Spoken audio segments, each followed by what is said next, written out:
Jaylen Brown was traded. Here's why it could change the NBA. The NBA just witnessed one of the most shocking trades in recent history. The Boston Celtics have traded Finals MVP Jaylen Brown to the Philadelphia 76ers. In return, Boston receives Paul George, 2 first-round picks, and 2 second-round picks. At first, it sounds unbelievable. But once you look deeper, this trade could completely reshape the Eastern Conference. So what actually happened?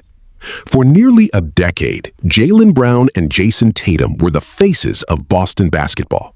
Together, they reached multiple Eastern Conference Finals, won an NBA championship in 2024, and became one of the league's best duos.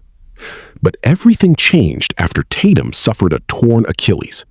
Without him, Brown carried the Celtics through the regular season, yet Boston still blew a 3-1 playoff lead against Philadelphia. That series exposed a major problem.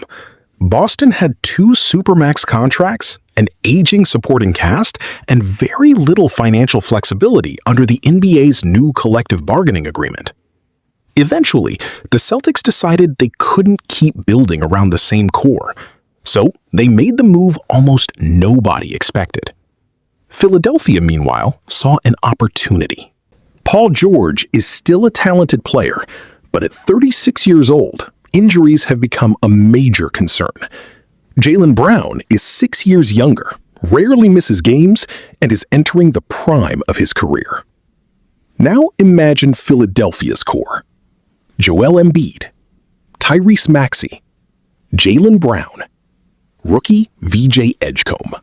If Embiid stays healthy, that's one of the most talented starting groups in the Eastern Conference.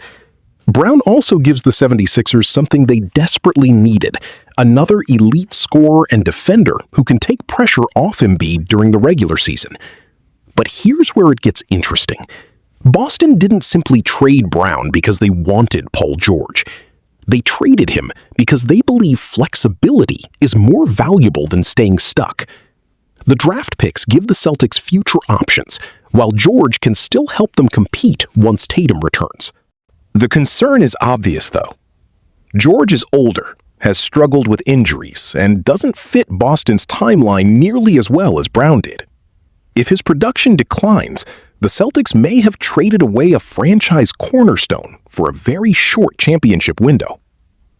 Meanwhile, Philadelphia is taking the opposite gamble. They're betting that Brown's durability, two-way ability, and prime years can push them over the top before Embiid's championship window closes.